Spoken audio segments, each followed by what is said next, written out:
In a now viral video, Baton Rouge activist Gary Chambers Jr. sharply criticized a Louisiana school board member who defended the naming of a school after Confederate leader Robert E. Lee. The board member also then appeared to be online shopping while discussing the topic at a hearing last week. And here is what ensued. So I had intended to get up here and talk about how racist Robert E. Lee was, but I'm gonna talk about you, Connie. Sitting over there shopping while we talking about Robert E. Lee. This is a picture of you shopping while we talking about racism and history in this country. Only white members of this board got up while we were up here talking too, because you don't give a damn, and it's clear. But I'm gonna tell you what the slaves, my ancestors, said about Robert E. Lee, since you don't know history, sister. Let me tell you that they said when he got the plantation, after he got off the field where 27,000 people died at Gettysburg, Connie, Robert E. Lee was a brutal slave master. Not only did when he whooped the slaves, he said, lay it on them hard. After he said, lay it on them hard, he said, put brine on them so it'll burn them. That's what Robert E. Lee did. And you set your arrogant self in here and sit on there shopping while the pain and the hurt of the people of this community is on display, because you don't give a damn and you should resign. You should have resigned 2 years ago when you choked a white man in his house.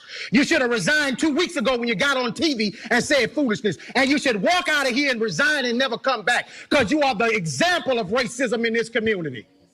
You are horrible. Now to the rest of the board. You have an obligation to the people of this community, and 81% of them are black. And do you need a Klan rally outside, Mr. Godet, before you end it? Because holding it up means that you put that building in jeopardy. You do, sir. Because all over the country, they burning stuff down.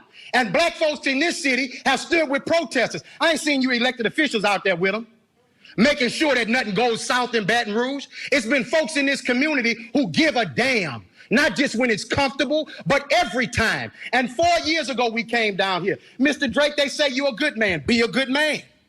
Black folks say you're a good man. White folks say you're a good man. Your legacy is attached to tonight, brother. Your legacy.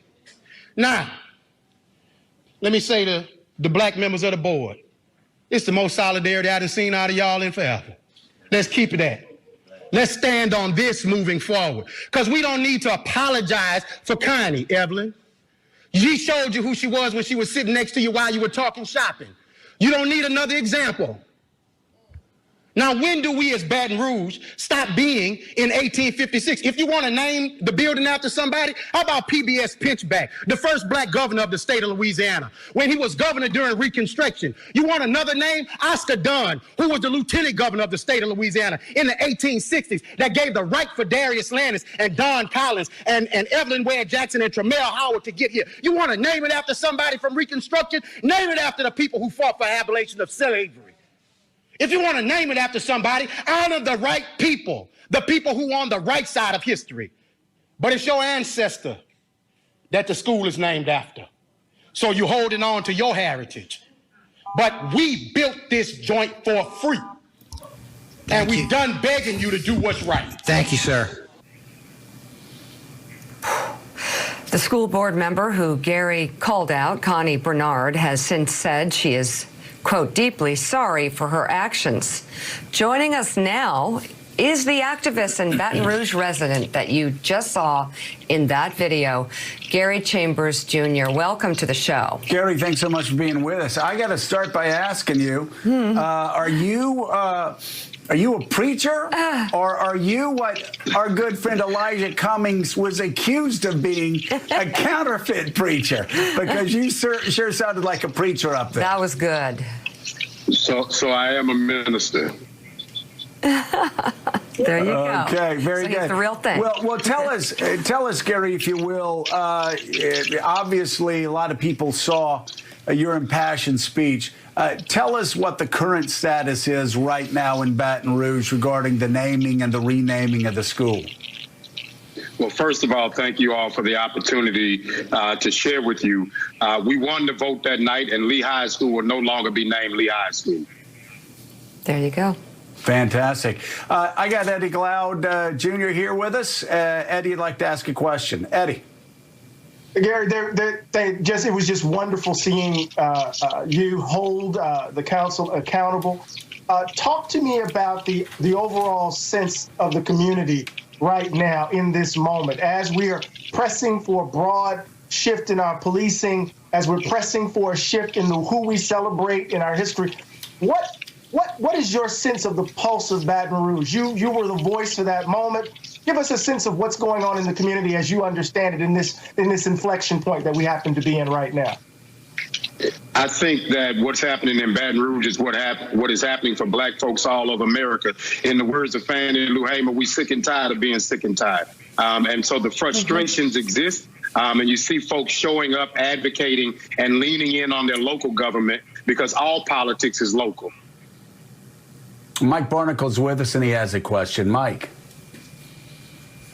Reverend Chambers, could you help us out? Could you help the country out by telling us what it's like for you, your family, and thousands of other people who you know in your community to live their entire lives under the blanket of the Confederacy, the lost cause, and a history of treason that simply will not go away? In the words of the late, great Chad Butler, they out here rapping about it while we paying the price. You can look at all of the streets around Lee High School are named after Confederate General. Stewart Street, Ross, Pickett. There's even a street named Whitehaven. And so when you go into a local school board meeting, what you saw in that video is really a reflection of what Black America is dealing with as it relates to white America. You have black folks speaking up passionately about what they feel, while you have a school board member, a representative of the people, a Republican, who's sitting there scrolling on the internet while people are expressing their concerns. And we wonder why buildings burn, because when we come before you, you scroll on the internet. And the state like Louisiana, that's ranked number 50 in the nation, we're ranked number 45 in healthcare. We're ranked number 48 in education, number 49 in the economy, number 50 in opportunity, number 50 in crime. And so when you look at that and you look at Republican policies failing us day in and day out, and a Republican sits there while we're talking about a critical issue and ignoring us, it's heartbreaking. And I think that's why it has resonated with so many people. So Gary, this is Eddie Glaude again. I just want to ask you a question about the future and where you locate hope. You preach the gospel. We're in a moment where it seems as if the country is on a knife's edge. Where do you find hope, and where do you see hope and possibility in the community of Baton Rouge? Well, yesterday was Father's Day, and I'm the father of a 10-year-old daughter. And every time I look at my daughter, that is the hope. When I look at young protesters showing up all over the country in the streets of America,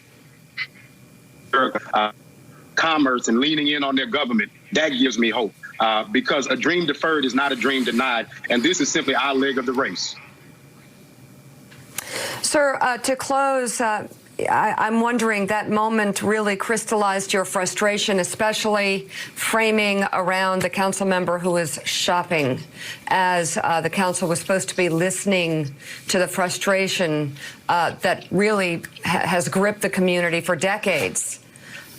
What is your next tangible focus in Baton Rouge? Because the board has unanimously voted to change the school's name. Obviously, there's so much more that needs to be done.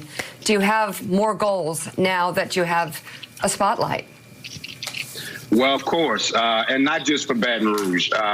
When we look at the streets that are named, that I just named, we need to. When we look at the state of Louisiana, we have a university named after a Confederate general. When we look at, there are slaves etched on the exterior of the Louisiana state capitol, while there is a statue for former Brigadier General of the Confederacy, Nichols, which is also Nichols State University. So until every monument to white supremacy is removed and we begin to uplift the proper voices, we got work to do. And until Connie Bernard is off the East Baton Rouge Parish School Board, we still have work to do. We'll leave it right there. Gary Chambers, Jr., thank you so much for coming on the show this morning. Thank you. Thank you.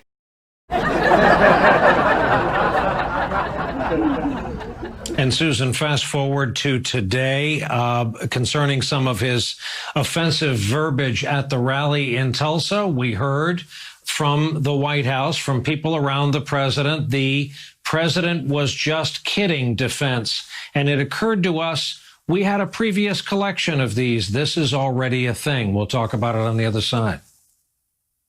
Russia, if you're listening, I hope you're able to find the 30,000 emails that are missing. He was joking at the time. We all know. When you see these thugs being thrown into the back of a paddy wagon, you just see them thrown in, rough. I said, please don't be too nice. I believe he was making a joke at the time. They were like death and un-American. Un-American. Somebody said treasonous. I mean, yeah, I guess why not? The president was clearly joking with his comments. This just came out. WikiLeaks. I love WikiLeaks. Look, clearly the president was making a joke during the 2016 campaign. Susan, how's that the president was only joking defense working out right about now? Phil Rucker, we found something from you from the archives from, coming up on 2 months ago now.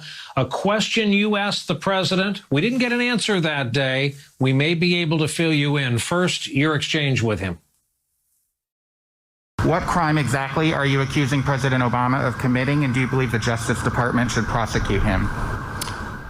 Obamagate. It's been going on for a long time. It's been going on from before I even got elected, and it's a disgrace that it happened. What is the crime exactly that you're accusing him of? You know what the crime is. The crime is very obvious to everybody. So, Phil, we have a development, and I'm going to play for you now a portion of his interview with CBN. On Obama and the spying situation, this idea that they were spying on your campaign, you've been asked before about what crime he would have potentially committed, but I remember you talking to treason. Treason. That's what I was going to ask. It's treason. Look, it's treason. Look. When I came out a long time ago, I said they've been spying on my campaign. So, Phil, I know you can't speak for the publisher, but I'm presuming the Post is reformatting the front page for the morning? I don't know about that, Brian. But I will say it is extraordinary for a sitting president to call his immediate predecessor treasonous, to accuse him of treason. That is, by definition, a high crime. And there is no evidence of Obama spying on the Trump campaign or of Obama authorizing spying on the Trump campaign. That is something that Trump has alleged for years now without the backing to back it up. I'm surprised that he's now saying treason when he was asked 2 months ago in the Rose Garden by me, and it's come up repeatedly since then. What is the crime he's accusing Obama of? And he's not been able to articulate it, or at least not willing to articulate it. But now we know he has treason on the mind. And again, there's no evidence of that.